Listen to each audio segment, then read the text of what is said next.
Мен сені алып келдім, чай алып берейін. Чайханаға барамыз ба? Заң чайханаға баралы, бар чай ішелі. Тұршы, қызым чалып атады ғой, Москвадан қызым чалып атады. Алло, қызым қандайсың? О, апа. Жақсы отырасыздар бе? Бұл жақтан ақша берді бізге. Bir бай партия бар екен, ақша тарқатып 5 миллион ақша берді қызым. Не деген адамсыңдар? Ушинтип biz бұл жақта пол жуып, туалет жуып қиналып жүрсек, сіздердің қылғаныңар ошол бапа. Бұл не деген ақмақшылық қылтасыңар? Мен эми элдин бетін қадып қарайым.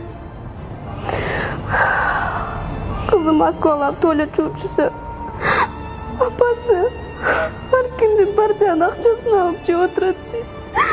Мен намысымды қорғайсыңар бапа.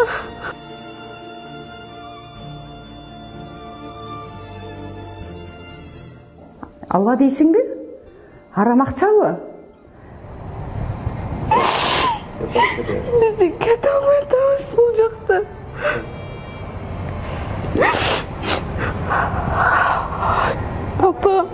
Апа. Біздің келечекті сатпағыла сұранам, апа. Ошол 5000 сом үшін бізден 5 жылдық келечекті сатып, көрөтасыңар, қырғыздың қыздары бұл жақта қиналып жүрөт. Біз не деген адам болдық? Мейлі қызым, мейлі, кечіріп қойшы. Мақұл сата қолай, боптым, мен азыр қайтарып берем ақшасын. Мен балам, айланайын ақшаңды. Мен ақшаңды ала албаймын. Сізге? Жоқ, мен ала албаймын. Мен бұл ақша, арам ақшаны алып алып, Москвада іштеп жүрген қызымның келечегін балта чапқым келбейді. Мен қызым өмір бойы ал жақта туалет жуушун қалабаймын. Арам ақшаң өзіңе бұйырсын. Эч қачан елді ақша менен сатып албағыла. Біз сатылбайбыз. Мындай арам шайлоо өтпейді. Мындай шайлоо таза емес шайлоо болот. Рахмат сенің ақшаңа.